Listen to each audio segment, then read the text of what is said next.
Okay, everyone. Hello and welcome back to the BMW Blog Podcast. Today we have Chuck. He's been a writer of Hey for guys. BMW Blog for a while, longtime contributor, and he's got a lot of cool cars and has a lot of interesting experiences to talk about. So, hi, Chuck. How are you? I'm doing great. I had one of those interesting experiences today.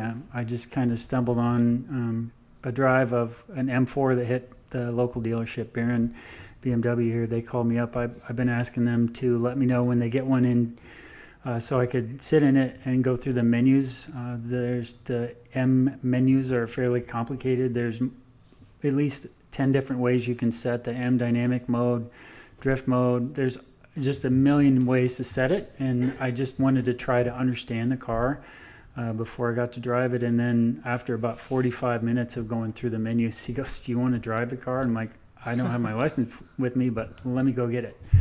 And it's an amazing car. Short drive, just some on-off ramps. But over about 15, 20 minutes, you can get a good feel for a car, and I can tell it's an extremely competent chassis. The power is amazing. The one I drove was an M4 competition with a 8-speed automatic transmission, and BMW knows how to hide the weight well. It was a pretty impressive drive. It's good to hear. So if you're coming from that sorry. E92 M3, maybe you want to touch on that. Sure. My daily driver, if you will, is either a E92 M3 or a BMW i3. And today I drove the E92 M3 to work and back, and it's a wonderful car, very analog experience, 6-speed manual transmission, have some exhaust mods on the car, and it sounds amazing, and it's a very rewarding car to drive, but clearly not nearly as fast as the M4, but it's really hard to go fast anywhere. You have to be safe about how you do things, and if you're really gonna explore these cars, you really need to take them to track. And I've owned several M3s, and I've taken them to the racetrack, and I don't know, you just learn a lot more about a car when you can push it without worrying about going to jail because you're gonna go way over the speed limit, and then getting rear-ended because of the enormous capabilities of the brakes on these cars are just unbelievable. And if you, I call it track style braking, if you're nailing the brakes and it's throwing you forward like this, and you're on the interstate, you'll get rear-ended. So, I enjoy going to track. I don't go as much as a lot of my track buddies, but it's a wonderful experience. I enjoy taking my cars there, and it'd be wonderful to get to drive the M4 on the track and see what the new one, see what it's like. I've driven the F80 M3 and M4 out at Thermal Club at BMW's track out there, and they're amazing cars. Their capabilities are just ridiculous. Yeah, but at a first glance, so coming from the E92 M3 and driving the F80 also, is there something that you felt immediately being different in the new G80? Well, compared to my E92 M3, which is a 2011, it's you're jumping 10 years newer tech. The power's gone from around 440 to over 500, and my manual going from the manual to the 8-speed automatic of the new G82 M4. Was a little worried about what the power delivery would be like, and it does feel like an automatic, and it does shift kind of harshly, but it doesn't pound you in the back like the DCT did with the F80. The immediate generation in between my older M3 and the new M4. The last one with the DCT just it's an experience to get banged in the back repeatedly as the thing jumps up through the gears, and I felt like this was a more linear power delivery. It's probably quicker, and it's probably going to be able to handle all-wheel drive better. The one I drove was rear-wheel drive. I don't think that BMW is making they're making an all-wheel drive version yet. Maybe till next year or sometime in the summer, I think, is when they're going to start making them. But all the ones currently are all rear-wheel drive, and most of them are automatics right now. The manuals, I think, are on the way, but I don't know of anybody that's had one. Yeah, I'm not sure if the dealers got the manuals. I mean, the one that I drove was a manual. Yeah, I don't know about. I think there's some few manual press cars floating around, but so far most M3, M4 that I've seen have been competition automatics. I think people just want the competition too because the 500 plus horsepower.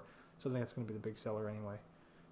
Transmission, I was a little surprised that you can't get a competition package with a manual transmission, but maybe the transmission couldn't handle all the power. I'm not sure the reason, but I enjoy shifting the manual transmission. I enjoy that interaction, and cars are so fast anymore. I'm not Bill Auberlin. I'm not going to race the thing, so I don't need the speed. I want the enjoyment out of it, but. Right. The drive today was amazing. What a chassis. They said that it's something with the torque, I think, that couldn't handle the competition. Actually, no, the torque is the same way. That was the horsepower, but I believe it could handle. I just don't think they wanted to go to the extent to modify the 6-speed manual that they have right now, since it's pretty much the same one as we've seen before. I think the standard M4 or M3 is it's only manual, right? No, so basically you can only get manual with rear-wheel drive. But okay, if you go all-wheel drive on the standard car, do you get automatic? No, let me think now. So actually, now I'm confused. Because BMW's been a little confusing with that. I think. I think. Can you get a competition with the manual? I don't think so. I think competition's auto only. We sound like we don't know what we're talking about right now, but because in Europe, the one that we tested was a competition rear-wheel drive automatic. Yes. So I think only the non-competition get the rear-wheel drive. Right. My guess is the cynical business case that they didn't want to have the competition have two transmissions. Like they didn't want to offer it with two transmissions, and they didn't want to offer the standard one with two transmissions with rear-wheel drive. It was probably like the take rate's too low to offer it on both. That's my cynical business could case. Be a million things. I mean, assumption. That could be the take rate. Could be also that.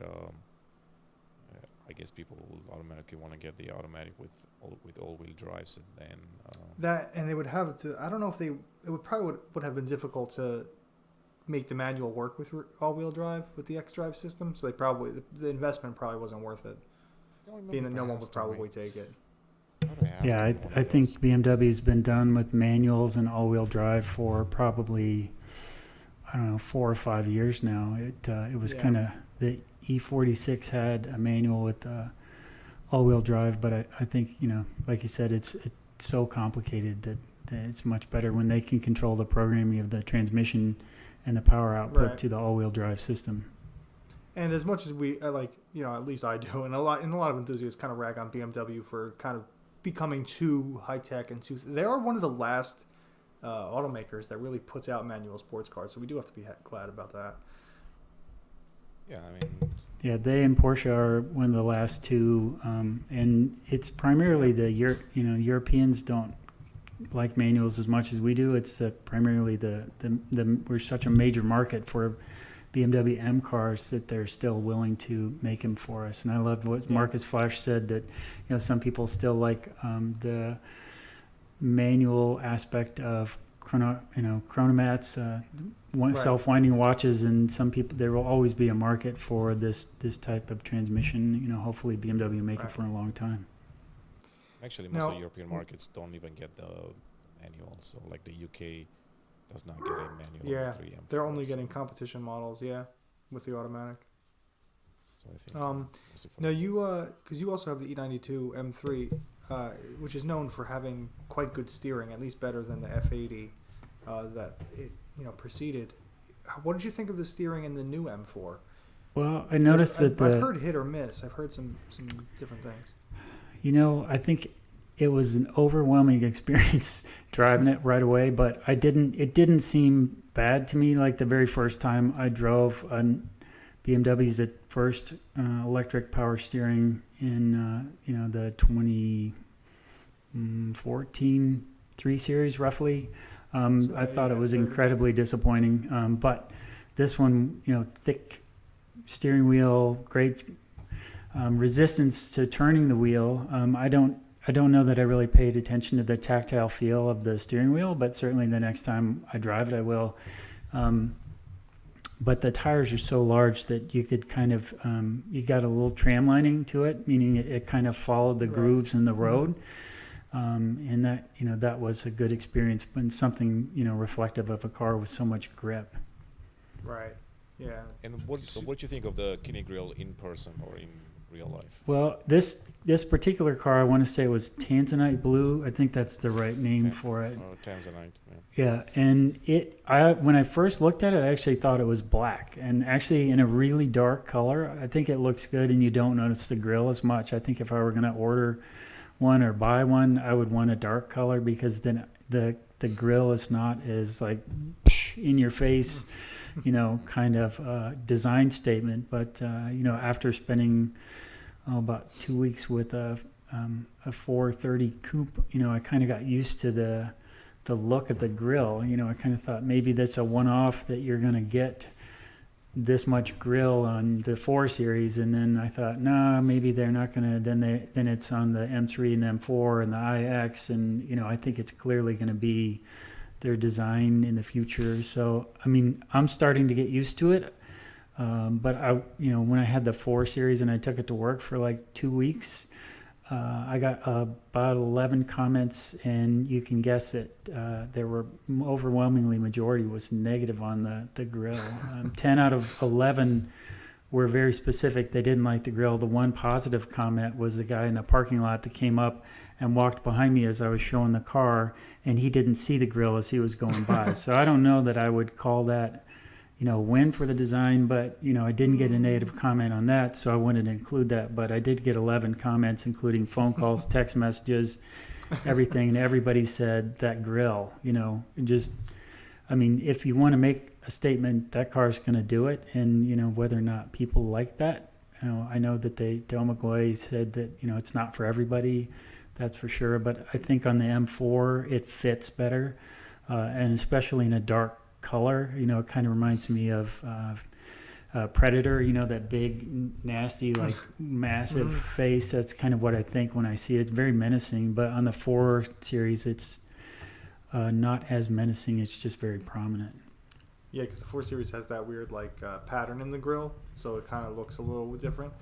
And the M3 and M4, I saw them in person at a BMW event a few months back, and they definitely do look better in person than in photos, because there's more like depth. It's a little more, there's a little more 3D geometry there than you see in pictures, and it does look better. But I kind of agree with you. I still don't really know if it's a good design that people are gonna like. Was it an M Sport package, or is it just a regular sport line or trim luxury line, whatever they call it?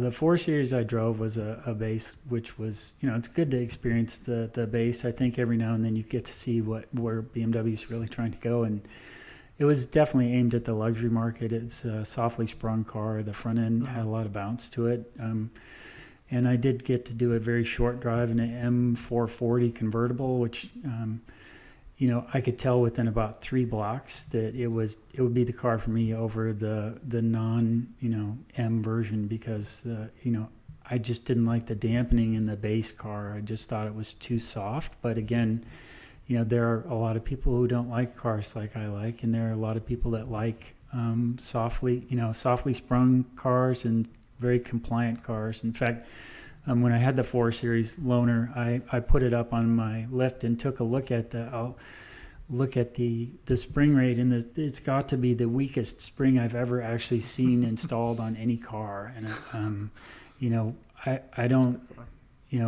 I don't know what to say. I would change it if it were my car, but I'm not everybody. A lot of people like a smooth riding car. I like a car that you can feel the road. I like a car that you can pitch into a corner and accelerate out of it. But I get why BMW has to appeal to the kind of Lexus crowd, if you will, because some people like that smooth, soft ride.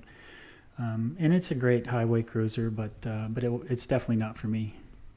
Right. I think it's based on feedback. So when I drove the 330i sedan, G20, a few years back, basically I felt like the suspension was a little too rough. Also, when I went with the adaptive suspension, the modes were too close to each other, so there was not enough differentiation in between comfort and sport. And I think that's the feedback that they receive from the customers, that with that car, that they want actually a little bit more comfort, built in. So I think they also revised the sport suspension a little bit on some of the G20 cars, if I remember correctly. So they probably did the same thing on the convertible and on the coupe as well. Yeah.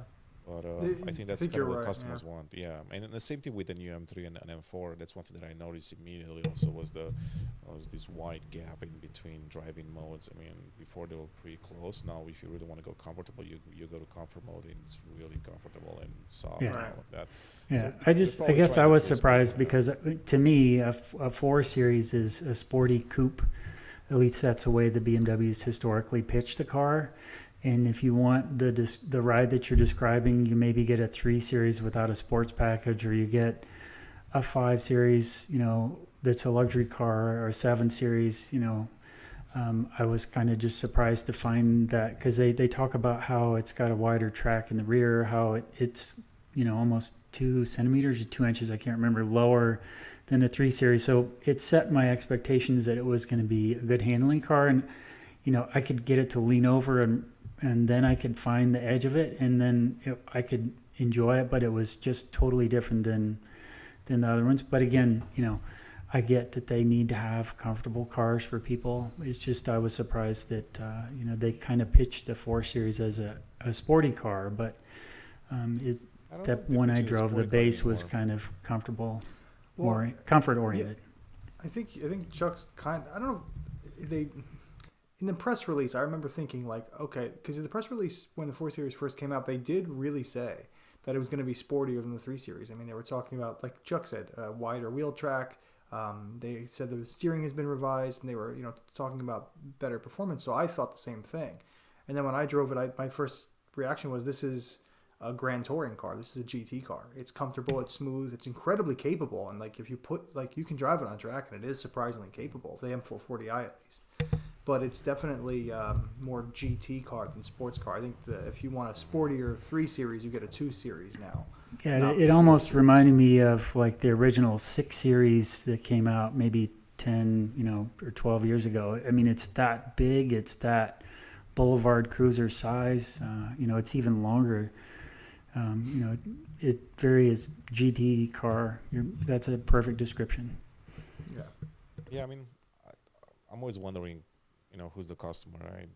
I always want to see those studies that they have, or that they do, or marketing studies, and even surveys to kind of see who's the customer for the 4 Series and 3 Series. But if I were to look around, people that I see in 4 Series are usually young professionals.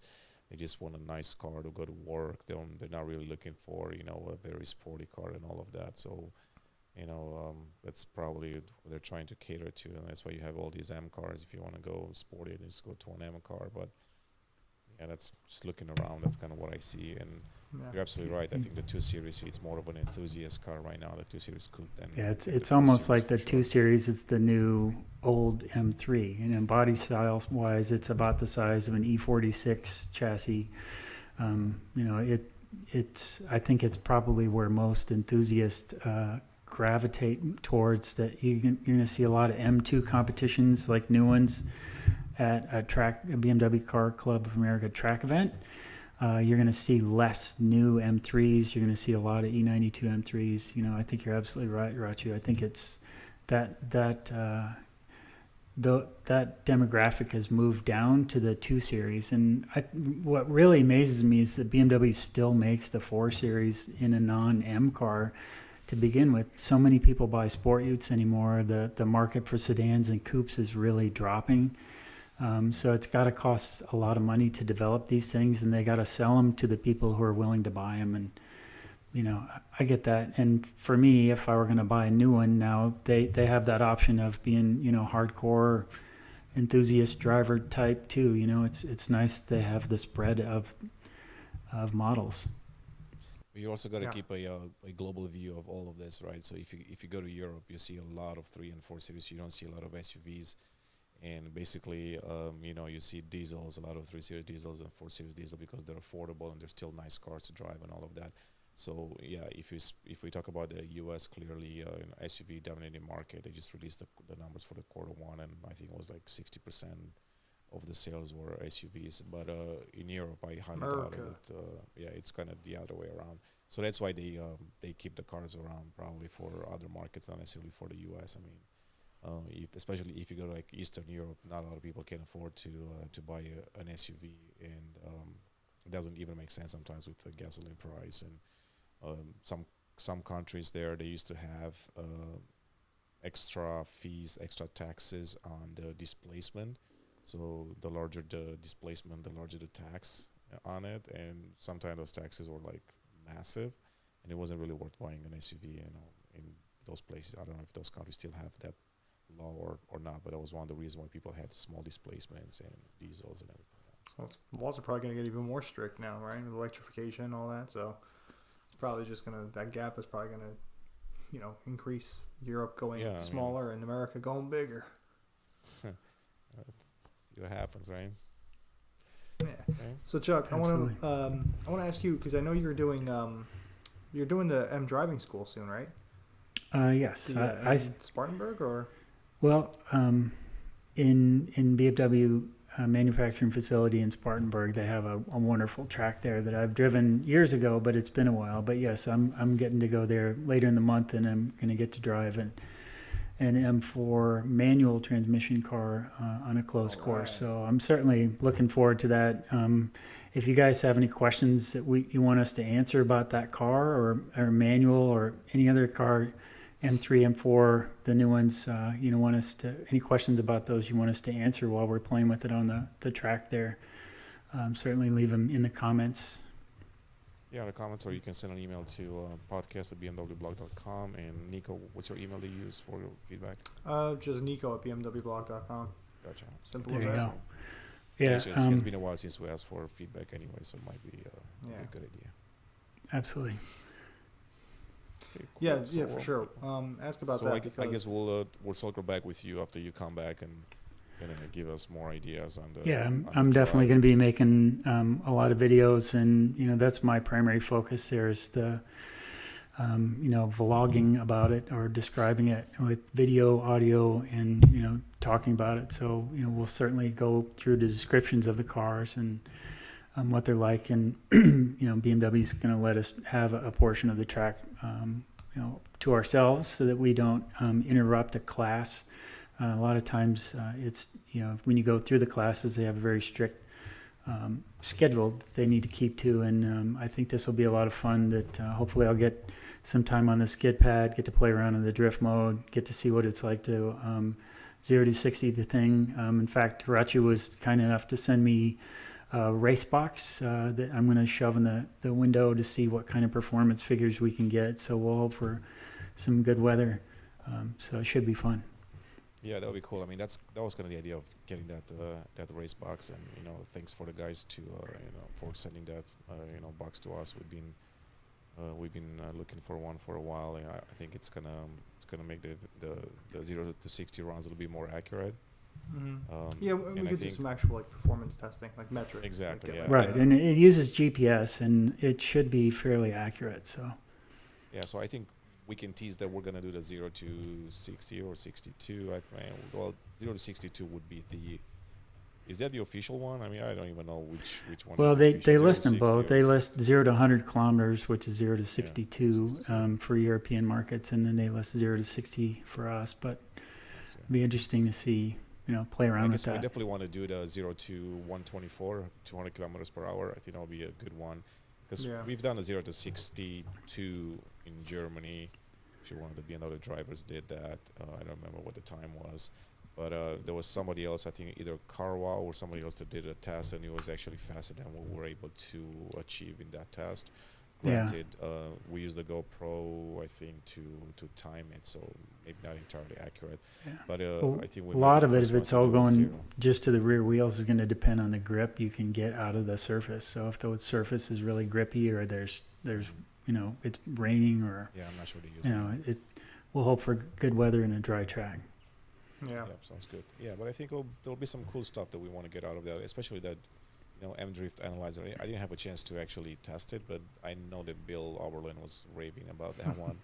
Yeah, Seemed a lot of it fun looks today. interesting. That was part of the thing I was going through, and the sales guy there was kind enough to give me the whole listing of all the options. And interestingly enough, to get the M Drift Analyzer, you have to go for a $900 option, which is, I'm looking for it, the M Drive Professional. So if you're ordering one of these, make sure you order an M Drive Professional. You want that.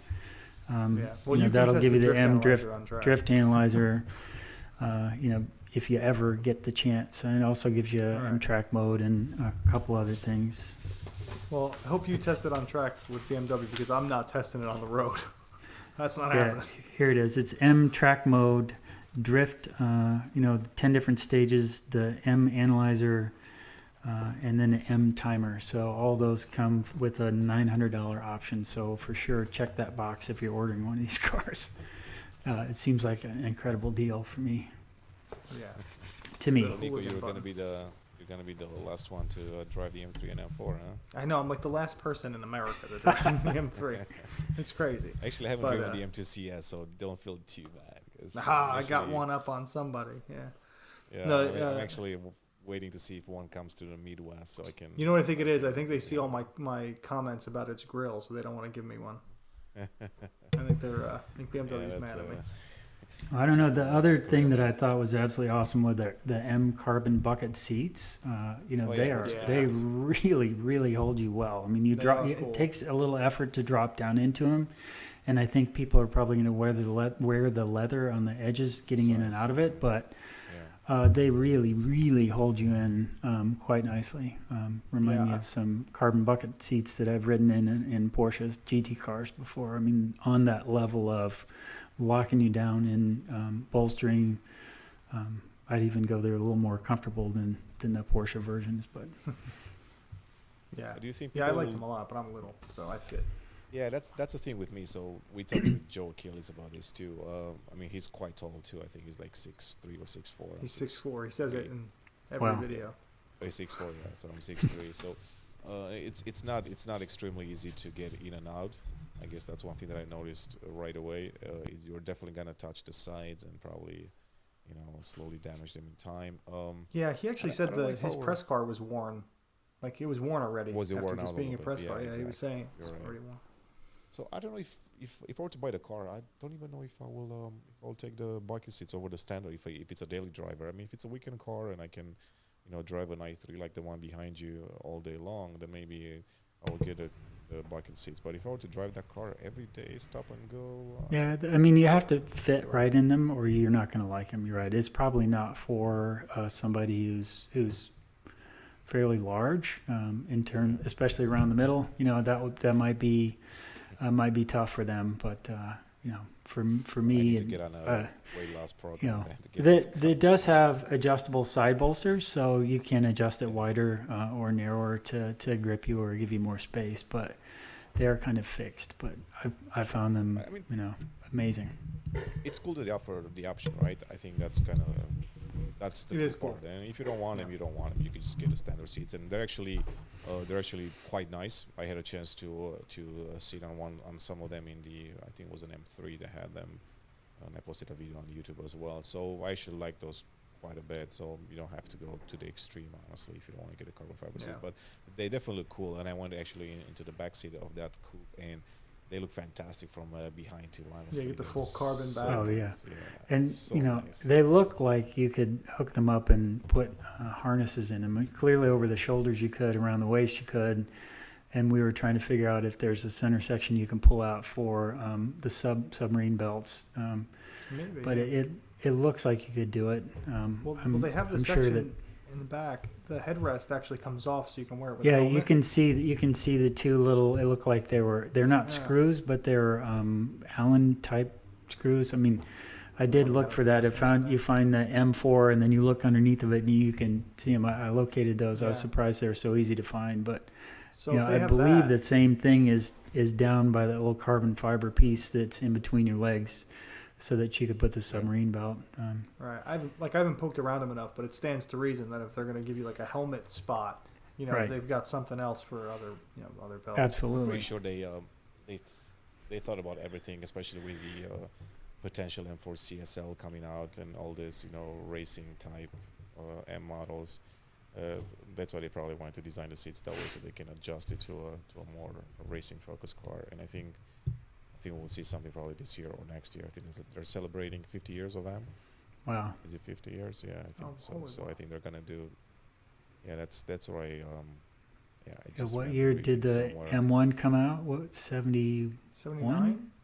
So- 71 There's that something early? a celebration with 50 years. Is it 50 years of M or because the Marcus Flash said in an interview that they're going to release some special models for the anniversary. They don't want to say more. And actually, I was in a Zoom meeting also, and they mentioned that as well. Uh-huh. So Yeah. we'll see. Yeah, it'll be quite interesting to see what it can do for the racing people. I kind of want to segue a bit into something Horatio just mentioned, and it's your i3 behind you, Chuck. Oh yeah, Because this is a very special color. yeah. I love it. Absolutely love Jealous. it. Is It's it the called. first, so it's the first BEV, right? It's the first fully electric i3 It was, Galvanic Gold. it was the first fully electric i3 BEV. I think there was one other one that was on a boat to Hawaii or something about the same time. So there was another one for the U.S., but this is like the first BEV that hit the U.S. And there was a Rex up in New York City, I think. But for a car that has not changed at all for 8 years, much at all from the exterior, to get comments like people the other day just asked me, to roll down the window. See, we are in downtown, and somebody's like, roll the window down, and I'm like, okay, I hope I don't get mugged or whatever. But they're like, what kind of car is that? Is it a smart car? And I was like, no, it's all electric, but I think that's what they meant by smart car. But it's just it's a unique shape. You don't get many of them at the dealership. This is what I drove up to the dealership to drive the M4, and like everybody was looking at it because they don't have any. They just the numbers for the U.S. are not as big as you would have imagined them when they launched the car in 2014. You thought that they'd be sitting on the parking lot like the 3 Series, but they're not. You have to hunt for them, and they're wonderful commuter cars. I think they're the ideal commuter car, personally. Yeah, we'll definitely get into that, but a little bit more about that color. I think it just gives the car a fresh look. I mean, I've seen only your videos, and I haven't seen the car in real life yet. But I do love the contrast, the color blocking, black with the yellow, and especially if you get some, black wheels on it, it just looks fantastic. And that's the i3S too, so it looks a little bit sporty. Our snow tires are all black wheels, so I'll have some black wheel pictures for you, but there'd be 19s, not the bigger ones. So it's super cool color. I mean, I've seen it on the X2 when it came out. I actually had an X2 for a week. I think it looks better on this one, and I think it looks better because you mix the colors up with the black on the hood, and then gray. You have the gold in the middle, and then more black on the bottom. I just like the way that I like the way that the color's broken up, and then even the roof is a different color because it's carbon fiber reinforced plastic. So it's just an interesting combination of colors that it just looks stunning. I mean, we really liked our last one, our Imperial Blue Metallic was the name of it. And it was a good looking car, but it had to be clean and it had to be in the bright sunlight, or you thought the whole thing was black because it was just really dark. Yeah. That's what I have now, yeah. So basically, you're absolutely right. It's dirty all the time. I forgot you got that. Because Yeah, you always had the Pandas. No, I actually had a Panda was the first. Then I changed to a Floyd Black. Then I changed to Melbourne Red, which was my favorite. Oh, And I was willing to go for the Protonic Blue that was on the i8, and they had it on the i3 for a while, but they canceled that out a few years back, maybe 2-3 years. I never understood why, because every time that I see a pre-owned i3 in Protonic Blue, I think it's so cool. I just love that color. But I wish I had the patience to wait a little bit longer, like Chuck, be able to get his Galvanic Gold. I would have probably kept that car forever. What's interesting is we didn't know anything about it. We were actually trying to order a Melbourne Red Metallic because I like that color too. But we just missed the build dates closed on those. And he goes, "But do you want, how about one of these 2 new colors?" And I'm like, "Okay."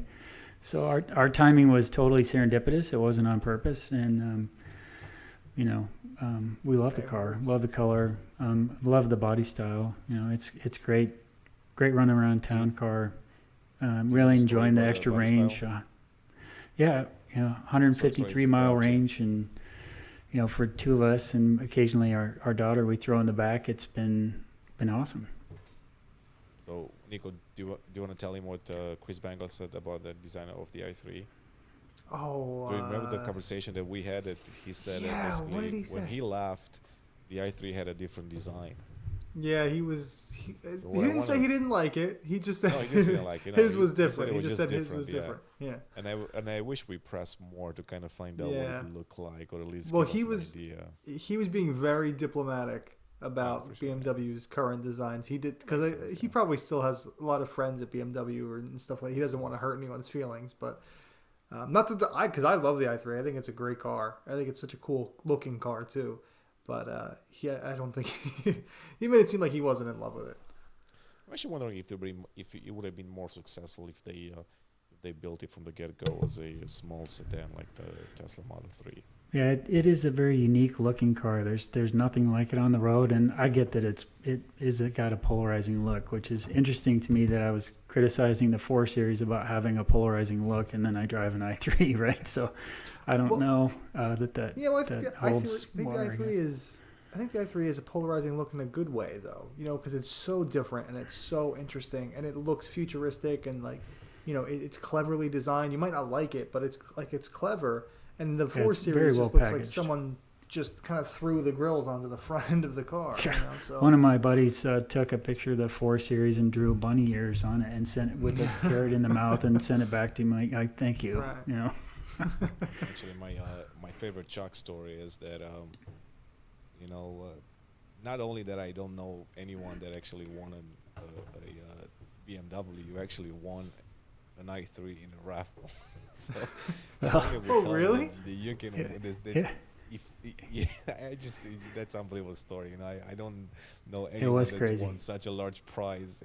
You actually won an i3 in a raffle. 2014, the BMW Car Club of America raffle. I think I don't know. For 10 years, I bought every time it came up, I would buy 4 tickets. Every time, buy 4 tickets, and my phone rang late in the fall of that year during Oktoberfest, and it's the former president of the CCA calls me and says, "Chuck, you're the luckiest guy I know. You just won a new BMW." And I got out of bed, ran down the stairs, woke my family up. I'm like, they're like, "Don't tell anybody." I'm like, right. Well, everybody already knew by the time that I knew, because all my friends were there and they started sending messages, and we were definitely going to get a car with that. And the prize drawing that year was the M235. But I decided to keep the E92 M3 and not get an M235, which I think now is definitely have been the right decision. And then we got the i3 as a commuter car on top of that. So it's been a wonderful experience. I don't join any more raffles. I don't want to be accused of anything, but that was shocking for sure. Can you actually join again, or if you win once, you're done? I probably could enter if I wanted to, but I don't, because I don't want to. I don't want that perception. Any worse than it is already, right? Wow, that's some noble stuff right there. Yeah. Man, I would have entered. A lot of paperwork involved in that, and some federal tax stuff that you had to fill out. So it was interesting. Fascinating. The it was fun. Ever won was a pair of sneakers, and I've never won a scratch off. I cannot tell you how. Yeah. I cannot tell you how good the BMW Car Club of America has been to me, and the i3 is just, the icing on the cake. I've had the most amazing experiences because of being in the car club, from racetracks and, meeting Anders Bovenstein out at Laguna Seca and renting an M3 race car out there and driving on that track. All kinds of amazing experiences because of that organization. But, I've enjoyed it, but I've certainly been very lucky. Right, Chuck. So how many of the listeners or viewers know, but you have a Tesla Model 3 and also a BMW i3. And my question is, why do you have 2 electric cars? Do you need 2 electric cars, or no, you don't. You don't need 2 electric cars. But I'm very fortunate to have several cars. But my wife and I drive one of each to work. and we use electric cars most of the time for commuting.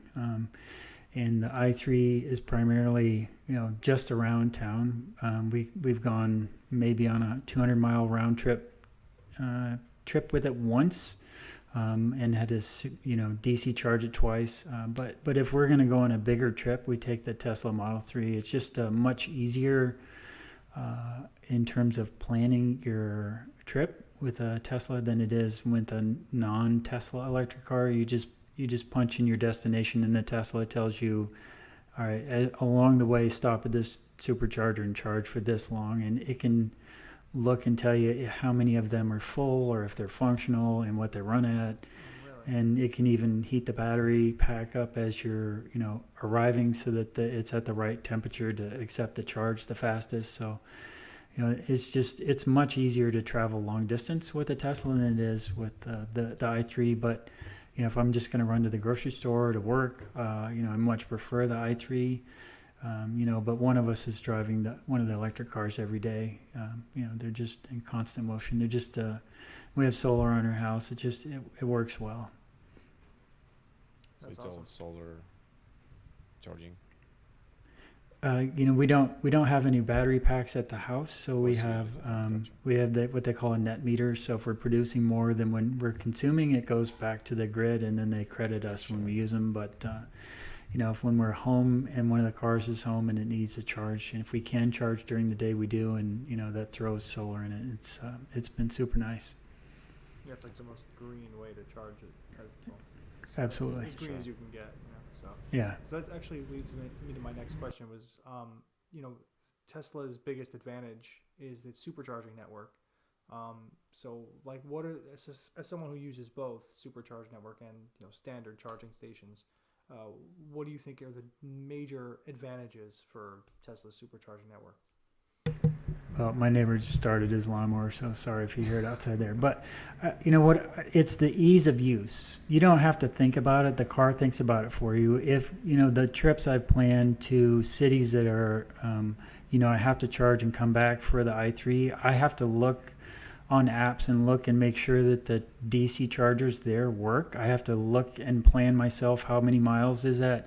You can't just tell the BMW I want to go to St. Louis, which is 300 some odd miles. I can't do that in the i3. I have to get on EV trip planner and figure it out myself. And then once I'm confident that the charging stations are open and along the way, I can do it. And we've done it a couple times, but it is it's a lot harder to do. And the Tesla just makes it so easy. And the superchargers are just super convenient and close. Right. You said something before I wanted to actually ask you about. You said the Tesla will know if the chargers are, if they are vacant or occupied. Like, will it tell you if, like a charging station is full up, or will it tell you if there are empty spots? Yeah, there's a little icon you can tap on, and it'll tell you that how many stalls there are and how many people are occupying the stalls. Now, what you don't know is if you're driving and you're going 150 miles before you stop, those people are clearly going to be gone. So, even if it's full by the time you get there, it's probably going to be empty, or the converse could be true. It could be empty when you looked, and it could be full when you get there, but I've never experienced that, but I also don't live on the West Coast, so I think the West Coast has experienced, pretty good crowding, but not in the Midwest. But it's still very helpful, because you see a lot of complaints about people who use like Electrify America or something, where you really don't have that sort of information. So people, or especially charging stations that only have one or two units, and people will go and they're full because there's only 2 units in it, and you didn't know ahead of time, so now they're full and you need a charge, and you have to go figure out where the next closest one is, and that can be really annoying. So I think that's a huge feature, I think. Yeah, it's a huge, Tesla has a huge leg up on that. And on my i3 I got, because it's a new one, they gave us $100 in free DC charging, but the closest DC charger that I could use is in Chicago, so I would have to figure out how to road trip up that far to actually be able to use it. So 300 or 400 miles from the house, a DC charger is not really going to be helpful in a car with a range of 150 or 160 miles. But So I got range extender basically. I was trying to avoid all these things with charging. I think I made the right choice every single time because there's just not enough charging stations. And I think the longest trip that I took with the i3 in my case was from Chicago to Ohio. So I don't know, 300, 400 miles maybe. And it was a pain even with the racks. I literally had to stop probably every 30 to 45 minutes. I did code range extender to be able to activate it and just use that on the highway. But, going at high speeds, I was definitely stopping every 30 to 45 minutes. And I also did this, I actually learned this online, one of the BMW i3 groups, where I wouldn't fully stop the car. I would literally just, exit through the passenger side door, because that way I think once you open the driver's side door, it just stops the car, or it resets the odometer, and I would just exit the other side, fill it up, get back in, and just keep on driving just to gain a few more miles. But it was not a pleasant experience, honestly. Probably stopped I think on the way there I counted either anywhere from 8 to 12 times maybe, and then on the way back. And were you charging at DC charging, or were you having to stop to fill gas, or just stop to let the car? This was just gas. That's crazy. There was no DC fast charging actually on the way, unless you would deviate from the route a little bit, and then and I just didn't want to do that. Basically, I mean, when you get from Chicago to Ohio, you just take 94 and that's it. Just keep on going. So I didn't feel like exiting and trying to find fast charging stations and all of that, and just filling up the gas. But I was kind of curious to see, how it works. I don't think I'll do it again. But it's only gonna take the 1M, man. Exactly. Drive that classic car. It's rough for a long drive. I have that. If I didn't have the Eisenman exhaust, which I always wanted it because it's so loud and sounds really good, I would have done it. But if you drive on the highway, you're getting that droning sound, whatever it's called, drone sound, droning. Mm-hmm. And it just becomes annoying after a while. You just got to drive faster. Downshift and drive faster. Get through Orange car, sporty, and no 5,000 front plate, RPM, just holding down the highway. Yeah, exactly. No. I actually prefer driving the i3 for some of those things. It's a little bit more comfortable than the 1M. And for some reason, every time that I take the 1M out, there is always like I either hit a pothole or something happens. I'm like, I don't know. Yeah, they're not that many that cars out there. Yeah, I actually did take it out a couple of days ago, just for a little bit, around. I took some videos. Yeah, I figure it actually looks really good. It does look like great. Every time every time I take it online, this car looks really, really, really good. But it's an awesome car. Super jealous. Yeah. It's aging well. I mean, it still looks absolutely stunning, and the Valencia orange is gorgeous. I mean, better to say, but last year I don't think I drove more than 1,000 miles, with that 1M. I mean, mostly because I didn't have any place to drive really. No, the Chicago's not really sports car friendly.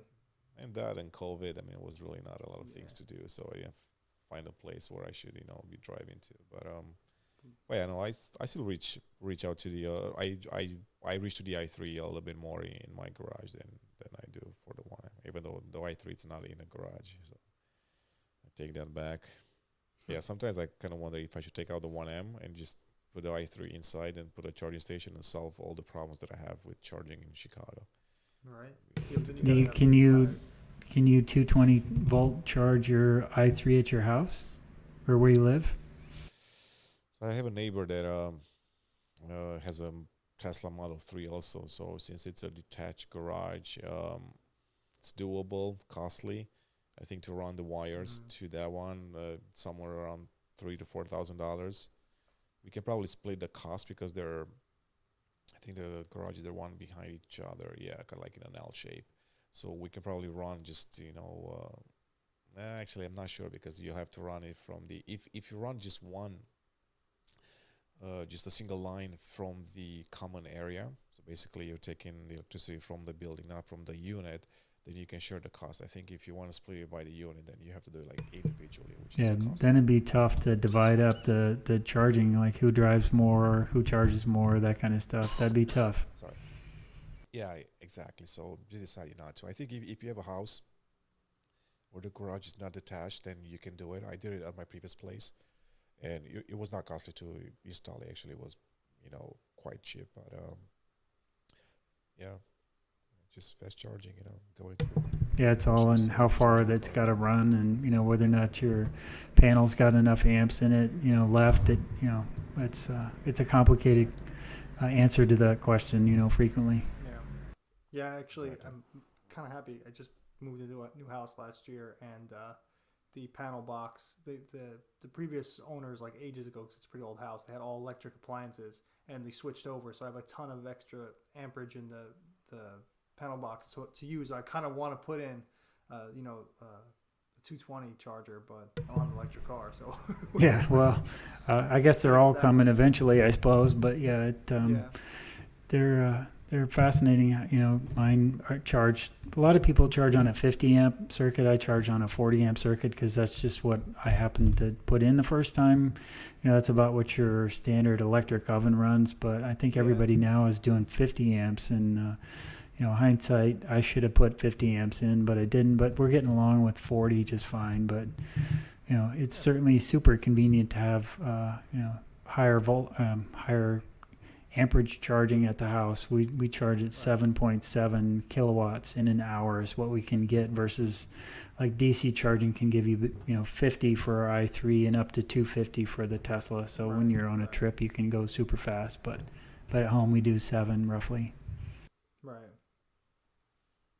Yeah, no, I mean, clearly it works, it works well enough, and I just love the idea of being able to charge at home. I just love the idea of like kind of democratizing my fuel consumption, you know what I mean? Like instead of going to get gas where like that's the only way I can get it, the idea of being able to charge at home or charge wherever, it's just, I don't know, to me it seems like it's the smartest way to power a car, so I kind of... I mean, if you have the means, I mean, not the means, but if you have the right setup, then I don't think it's complicated to do it at home. Basically, I mean, charging stations are not that expensive. I mean, even the Clipper Creek that we use, they're really affordable, and they have a wide range of options. So you can really go from super cheap to more expensive.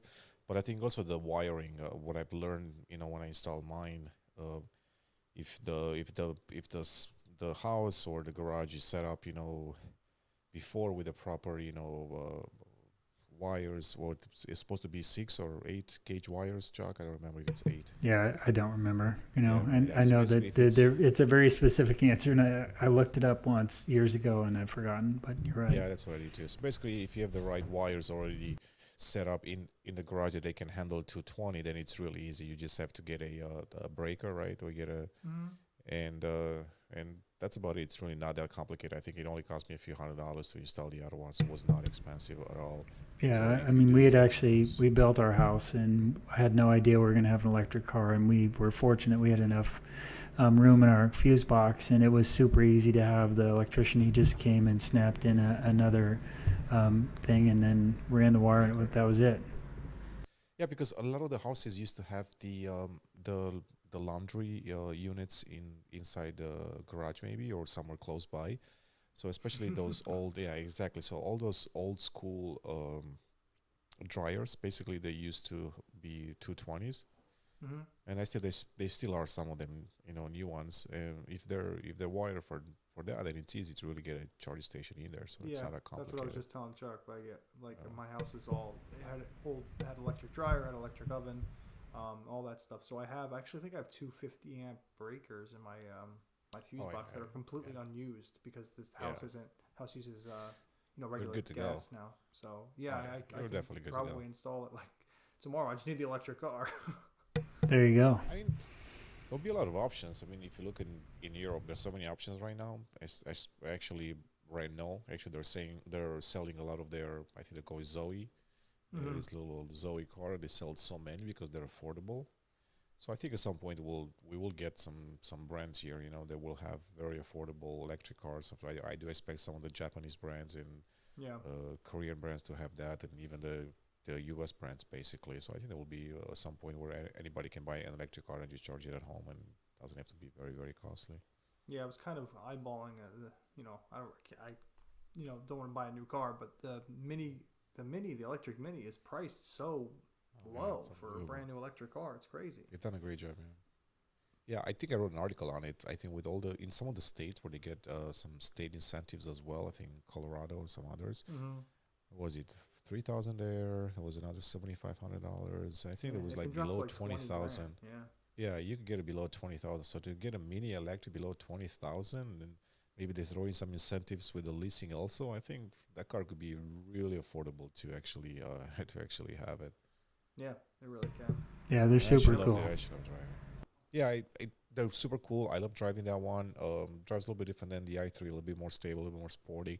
The only thing that not that I didn't like, but one thing that bothered me coming from the i3 was the lack of space. I'm so used to the i3 having that, ideal inside packaging. They've done a great job with the packaging inside and having that extra space, in the back, the trunk, and all of that. That's one thing that in the Mini I kind of missed.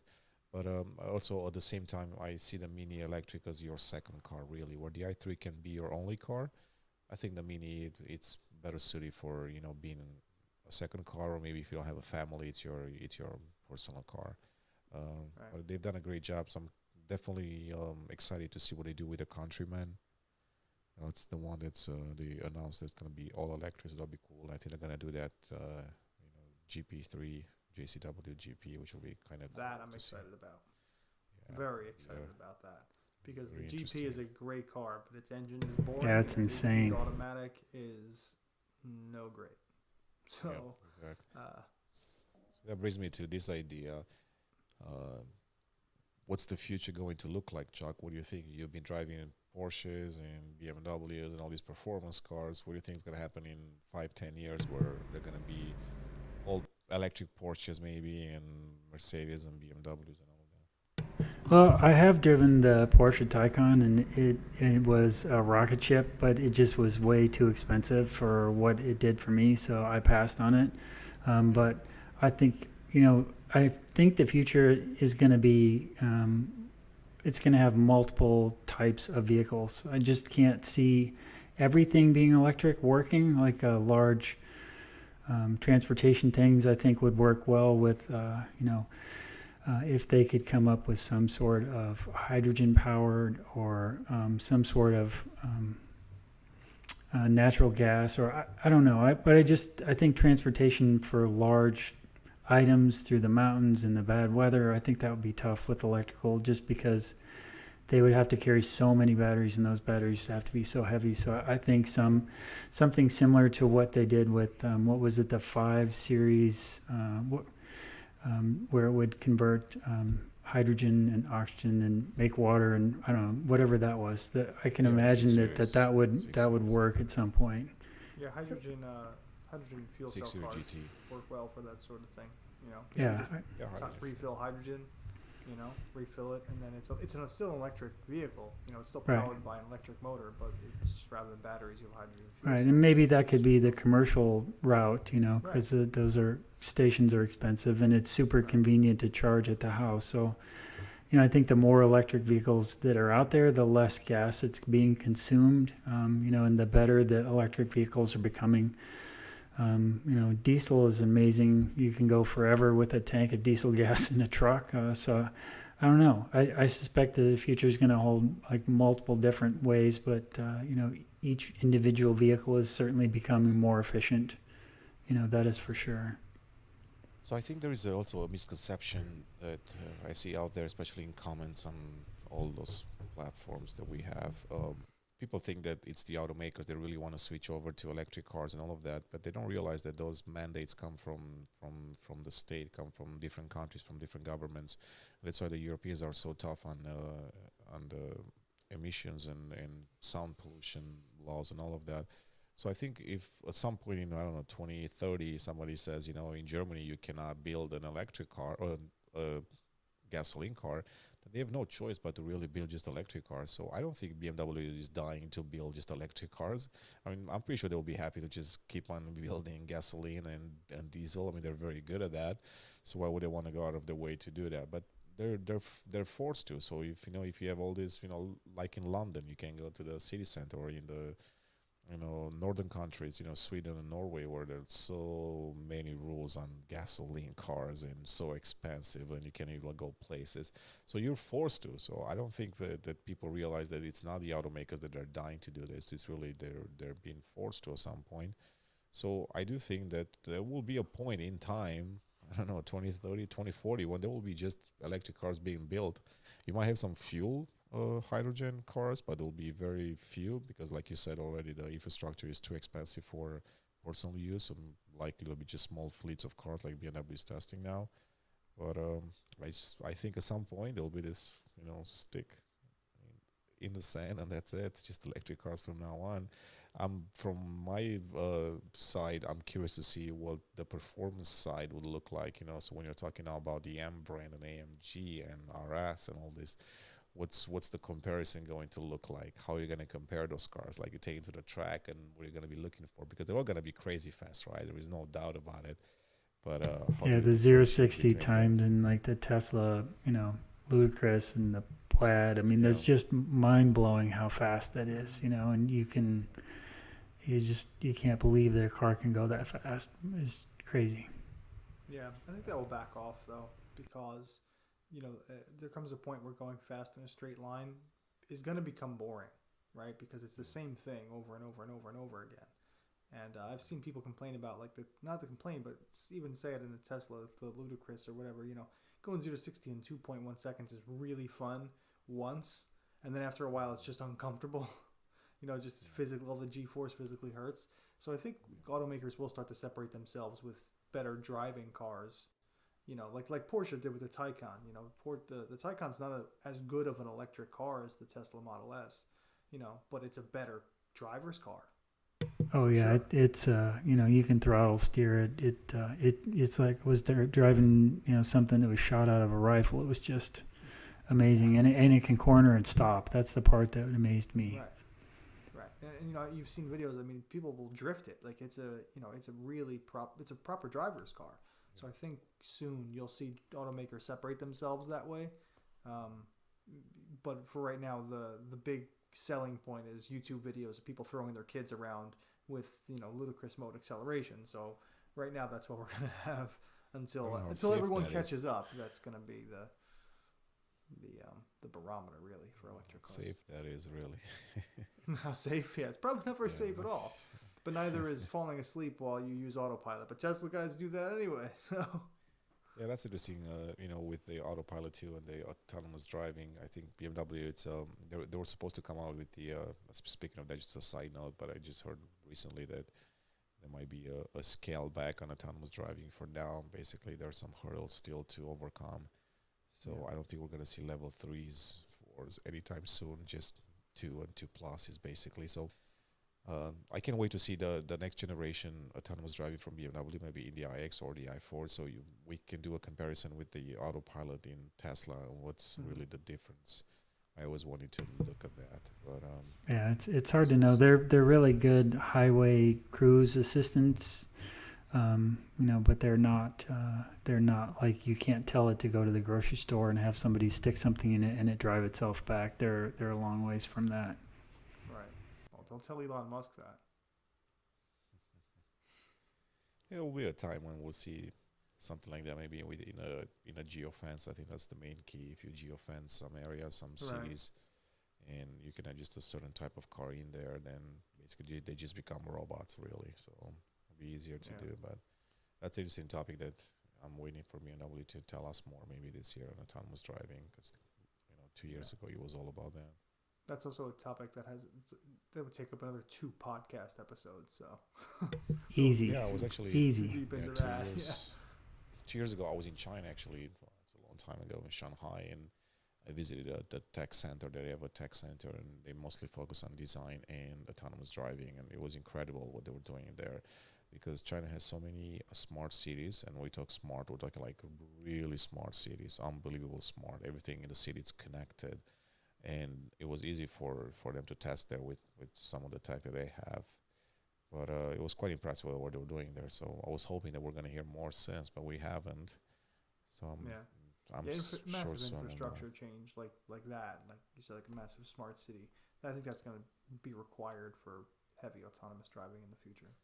Yeah, it was also scary a little bit because there were some dashboards from what I understood that whoever runs the city can really have a big broader view of everything. It was unbelievable actually from a technology from technology point of view, I mean, the way they were able to handle the traffic and all of that, it was impressive. I mean, definitely very impressive. But I think that's kind of what we need, like in the future, more it's like smarter cities and able to communicate with cars and everything else. So, Yeah, for sure. Cool. All right, guys, we don't want to, keep talking and boring people. So, Chuck, Yeah. I guess we'll see you next time for Yeah. some M3 and M4, reviews. See what Kinda that's curious like. to see. Since you're going to be driving back to back the F80 also, I'm extremely curious to see what your thoughts are. You have a chance to drive the F80 actually. Yeah, I mean, it has been a while since I've driven that one, but the new one, the G80, G82, it did seem like the power delivery was either putting it down better, or it was less spiky, or maybe it was the transmission. I don't know, but I didn't feel like it was as the other one wanted to go sideways at the drop of a hat if you turned everything off. This one, the platform seems more stable. I don't know exactly why that is yet, but it's something I'm going to be asking those guys when I get down there. That's good. Awesome, man. All right. Well, So, guys, cool. Well, thanks thank for you. joining. Appreciate it, Chuck. No, Always thanks a for joining us, pleasure. Chuck. Yeah, it was fun. Thanks for coming on, and I guess we'll see you soon. If you guys are listening to this, there will be also a YouTube version on our YouTube channel, Right. and you can see Chuck's garage right behind him. So there's some really cool cars there, and hopefully next time he's gonna show us some other cool stuff in his garage. Yeah, maybe next time I'll try the mobile GoPro version of this instead of just fixed. That'll be So- perfect. So you can show us the power lift and all of that. Right. Yeah, Awesome. yeah, there you Alright, go. well, Maybe thanks I'll for see if we joining. can't get a cool car and put it up. Yeah, There exactly. you Yeah. All right, guys. Well, have Cool. a good night and Cheers. talk to you soon. go. Yeah. All right, bye. You too, guys.